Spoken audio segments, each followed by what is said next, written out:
সম্মানিত উপস্থিতি, এই ছেলেরা, তোমাকে আশ্বস্ত করছি, নিরাশা হয় না। তবে আমি তোমাকে বলেছি, এখান থেকে উঠার আগে মোবাইলে যেন আর কোনো মেয়ের নাম্বার না থাকে। এবার শোনো, তুমি যদি আজকে মোবাইলের সব নাম্বার কেটে দিতে পারো, আর তুমি যদি বলতে পারো আমি জিন্দেগিতে আর কোনোদিন কোনো মেয়ের সাথে কথা বলবো না, তাহলে তুমি যে কোনো বিপদ থেকে বেঁচে যাবা। আমি আলোচনার শেষের দিকে আসছি। সম্মানিত উপস্থিতি, জি, আপনারা ধৈর্য ধারণ করুন। দুইজন ইসলাম গ্রহণের অপেক্ষায় আছে, আমাদের হাতের হাত রেখে ইসলাম গ্রহণ করুন। আমরা তাড়াতাড়ি শেষের দিকে চলে এসেছি। একবারে এক পায়ে দাঁড়িয়ে থাকেন, যে কোনো বিপদ থেকে বেঁচে যাবেন এই পথ বন্ধ করতে পারলে। প্রমাণ, তিনজন লোক রাস্তায় হাঁটছিল, বৃষ্টি আসলো, পাহাড়ের গর্তে ঢুকলো, একটা বড় পাহাড়, বড় পাথর মুখের উপরে আসলো, আর তারা বের হতে পারবে না। একজন বলল, আল্লাহ, আমার বাপ মাকে ভালোবাসি, পাথরটা সরিয়ে দাও। আল্লাহ বললেন, আচ্ছা ঠিক আছে, একটু দিলাম। একজন বলল, আল্লাহ, আমি একটা লোককে কাজে নিয়েছিলাম, অর্ধেক দিন কাজ করার পরে চলে যাবে। আমি বললাম, টাকা নেও। ও বলছে, না, নেব না। কদিন পরে এসে বলছে, টাকা দেন। আমি বললাম, গরু ছাগল নিয়ে যাও। আমাকে বলছে, মজাক করবেন না, একদিনের টাকা দেন। আরে আমি বললাম, মজাক করিনি, তুমি গরু ছাগল নিয়ে যাও না। সব নিয়ে চলে গেল।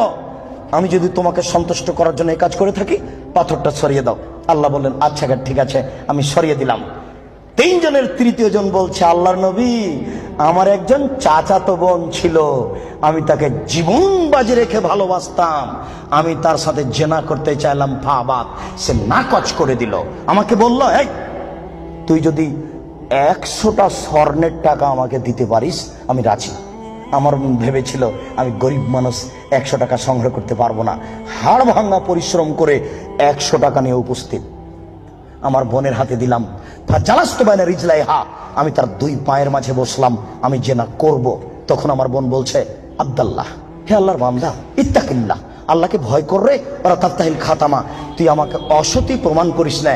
এ আল্লাহর বান্দা, তুই আল্লাহকে ভয় কররে, আমাকে অসতী করিস না। ফাকুমতা আনহা, আমি ওখান থেকে উঠে গেছি, তোমার ভয়ে পাথর সরিয়ে দাও। আল্লাহ বলেন, আচ্ছা ঠিক আছে, আমি পাথর সরিয়ে দিলাম। এ দেখো, বিপদ থেকে বেঁচে গেল জেনা বন্ধ করার কারণে। আমি মনে বুঝাতে পারলাম না। বুখারী মুসলিমের হাদিস। দুই, এই ছেলে শোনো, শুধু বাঁচা নয়, আজকে থেকে তুমি যদি বলতে পারো, কোনো মেয়ে যদি তোমার সাথে জেনার গল্প করতে চাই, তাহলে তুমি মোবাইলে বলবা, এমনি আখাফুল্লাহ, আমি আল্লাহকে ভয় করি, জিন্দেগিতে আমি তোমার সাথে আর কোনোদিন কথা বলবো না, তুমি আমার সাথে কথা বলবো না। এই কথা যদি তুমি বলতে পারো, বিচারের মাঠে তুমি বিশেষ